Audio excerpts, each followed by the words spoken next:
Il était une fois un loup appelé Loup-Pouce qui vivait à Saône dans le Marais. Il était très heureux.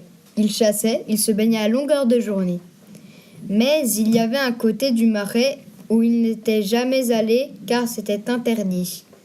L'hiver, il creusait un terrier pour se réfugier et il restait environ 3 mois à se reposer. Tout se passait à merveille.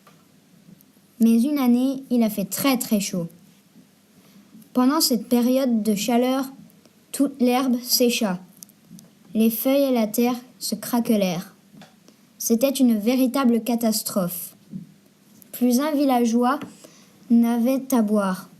Alors, il décida d'aller faire un vœu dans une fontaine. Il savait que celle-ci était bien gardée par de dangereux personnages.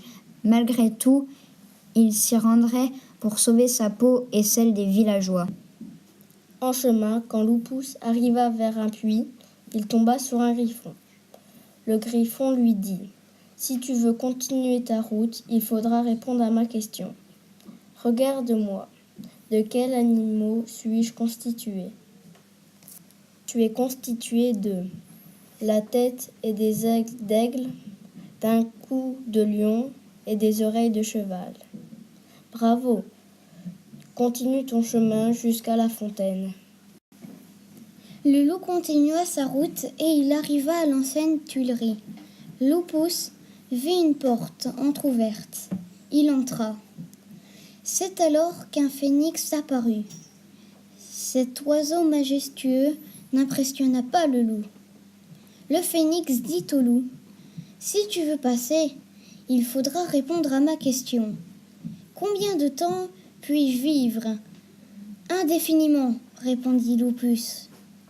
Le phénix lui dit : « Bravo le loup, tu as répondu juste à ma question. Tu peux continuer ton chemin. » Ah, la question du phénix n'était pas facile. Mais pour survivre, mon village a besoin de moi. Il était arrivé à la baignade. Soudain, Loup-Pouce vit l'eau s'agiter. Il vit des lions, des serpents et des chèvres sortir de nulle part ensemble. Ils formaient une aie d'honneur de sortir une chimère. Un animal grand et digne de confiance. « Alors, c'est toi le loup qui anéantit 2 portes.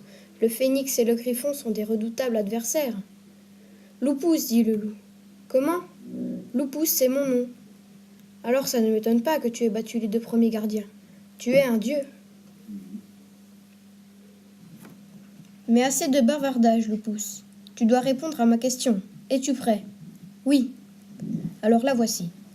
De quels animaux suis-je fait ? Le loup hésita un long moment et finit par répondre. D'un corps de lion, une tête de chèvre et une queue de serpent. Tu as répondu juste. Tu peux continuer ta quête pour sauver ton village de la sécheresse. En continuant sa route, le loup arriva près d'un abreuvoir où un centaure était là, allongé au sol. Le loup vit soudain qu'il faisait semblant de dormir. Loup-Pouce essaya quand même de passer, car il apercevait la fontaine au loin. Il entendit un gros vrombissement derrière lui. Le centaure était debout. « Tu n'as pas l'impression d'avoir oublié quelque chose ?» dit le centaure. « Je ne t'ai pas posé ma question, » reprit celui-ci. « De quelle mythologie suis-je tiré ?» Le loup hésita quelques instants et dit : « Centaure, si je suis ici vers toi aujourd'hui, c'est pour sauver mon village. Le courage ne me manque pas. J'ai déjà affronté plusieurs dangereux gardiens et je n'ai pas peur d'un centaure et je pense que tu es issu de la mythologie espagnole. » « C'est faux, tu ne passeras pas cette porte. » Loup-Pouce ne veut pas lâcher l'affaire.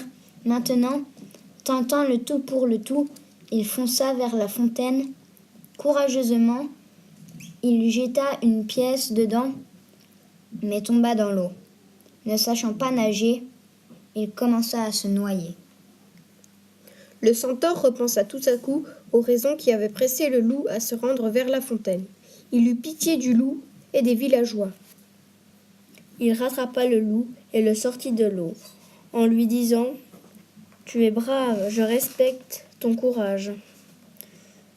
Ton vœu sera réalisé. Il pleuvra demain. » Loup-Pouce hurla de joie.